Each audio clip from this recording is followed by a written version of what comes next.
tu es en train de réviser ton brevet, arrête tout de suite. Non, je déconne. Mais ici, on ne vise pas juste d'avoir le brevet, on vise la meilleure note possible, on vise la mention.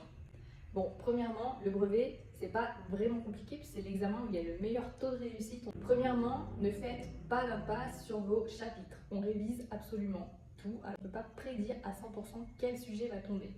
Pour ça, je vous conseille une application qui s'appelle Written Card. Tu peux importer tous tes cours et ça va te permettre de pouvoir réviser activement. Je vais vous expliquer un peu plus en détail avec mes autres exemples.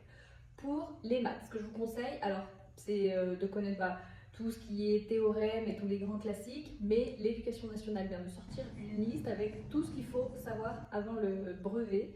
Donc vraiment, vous pouvez mettre cette liste dans l'application et l'application va vous faire des quiz, elle va vous faire des brevets blancs, comme ça vous pourrez vraiment tester vos connaissances, voir ces petites notions de maths, est-ce que vous les maîtrisez ou est-ce que vous allez devoir bosser là-dessus ce week-end. Pour les sciences, les informations dans tous les documents, de bien lire, il y a quand même pas mal de réponses qui se trouvent dans les documents qu'on vous donne, donc d'être super attentif à tous ces petits détails.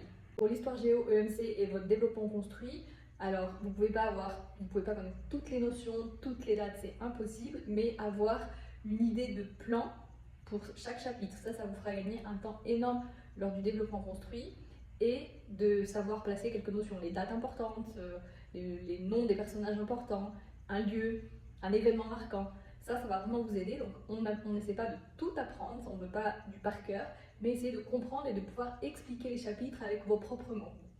Et pour finir, essayez de ne pas stresser. Je sais que c'est le premier examen officiel, mais le stress peut être bénéfique parce que ça va nous mettre une petite pression et on révise plus et on a vraiment envie de réussir. Ou alors ça peut complètement te tétaniser et ça peut faire que tu lis un mot et tu comprends pas vraiment, ou tu comprends l'inverse et tu fais hors sujet. Donc prenez le temps de bien lire les consignes, de bien lire les questions 2 fois, 3 fois. Il vaut mieux perdre 1 minute en lisant bien les consignes que faire un hors sujet et avoir une mauvaise note. Donc pas de stress, le brevet c'est vraiment une épreuve qui se passe généralement très bien. N'hésitez pas à mettre un petit commentaire pour savoir comment s'est passée votre épreuve de français et bonne chance pour celle qui arrive.